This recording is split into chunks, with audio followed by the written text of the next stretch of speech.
আজকে আমরা মানুষ এমন পর্যায়ে চলে গেছি যে আমাদের টাকা এবং পয়সা হয়ে গেলে আমাদের চোখটা হয়ে যায় অন্যরকম, যে তাদের ব্যবহারগুলো হয়ে যায় অন্যরকম। আসলে ভাই একটা জিনিস জেনে রাখেন, হয়তো আল্লাহ আপনাকে টাকা দিয়েছে, আপনাকে পয়সা দিয়েছে, তাই বলি আপনি মানুষের সাথে দুর্ব্যবহার করবেন, মানুষের সাথে আপনি ভাব নিয়ে চলবেন। কিন্তু এটা জেনে রাখেন, একদিন আল্লাহ পাক কিন্তু এটা জানেন যে আল্লাহ সকালের বাদশা বানায়, বিকালে ফকির বানায় দেয়।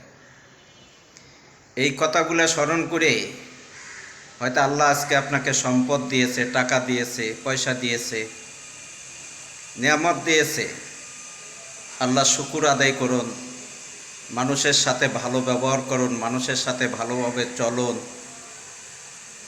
মানুষকে অহংকার করিয়েন না। হিংসা এবং অহংকার এই দুইটা হলো মানুষের ধ্বংসের মূল এবং পতন।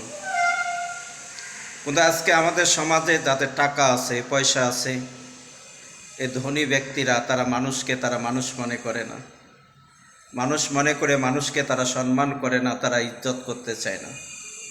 কিন্তু তারা তো একটা জিনিস জানে না যে আল্লাহ সম্পদ দিয়েছে, সম্পদ কাটিয়ে নিতে আল্লাহর বেশি সময় লাগবে না।